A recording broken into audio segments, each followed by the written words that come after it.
After all ఆప్షన్సే నన్ను తాకొద్దు పోతారని చెప్పినప్పుడు నా అలాంటోడు నన్ను కెలకొద్దు చస్తారు అని చెప్పడంలో తప్పులేదు సార్. ఫ్యూచర్స్ అనేవి బయ్యర్ కి సెల్లర్ కి మధ్య జరిగే ఒక అగ్రిమెంట్. బయ్యర్ సెల్లర్ ని అప్రోచ్ అయ్యి ఒక స్పెసిఫైడ్ ఫ్యూచర్ డేట్ లో నీ దగ్గర ఉన్న అసెట్ నేను తీసుకుంటాను, దీనికోసం ఈ టోకెన్ అమౌంట్ నేను పే చేస్తాను అని ఒక అగ్రిమెంట్ కుదుర్చుకుంటాడు అనమాట. ప్రతి స్క్రిప్ట్ కి 3 ఫ్యూచర్ కాంట్రాక్ట్స్ అవైలబుల్ గా ఉంటాయి. వాటిని near month, next month and far month అంటారు.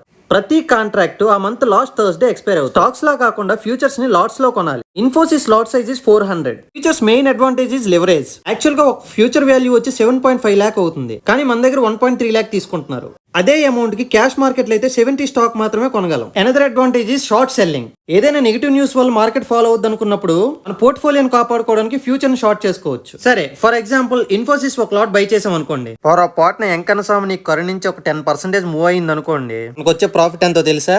Approximately 75,000 on your 1.3 capital. Future ని నువ్వు క్యాష్ మార్కెట్ లో కొనాలంటే 7.5 lakh కావాలి. దగ్గర ఉన్న 1.3 తో 70 క్వాంటిటీ మాత్రమే కొనగలం. ఓకే, మరి లాస్ వస్తే ఎలా ఉంటుందో చూద్దామా. మరి పొరపాటున మనం కొన్ని తర్వాత ఏదో బ్యాడ్ న్యూస్ వచ్చి లోవర్ సర్క్యూట్ కొట్టింది అనుకోండి, 20% లాస్ ఈక్వల్ ఎంతో తెలుసా?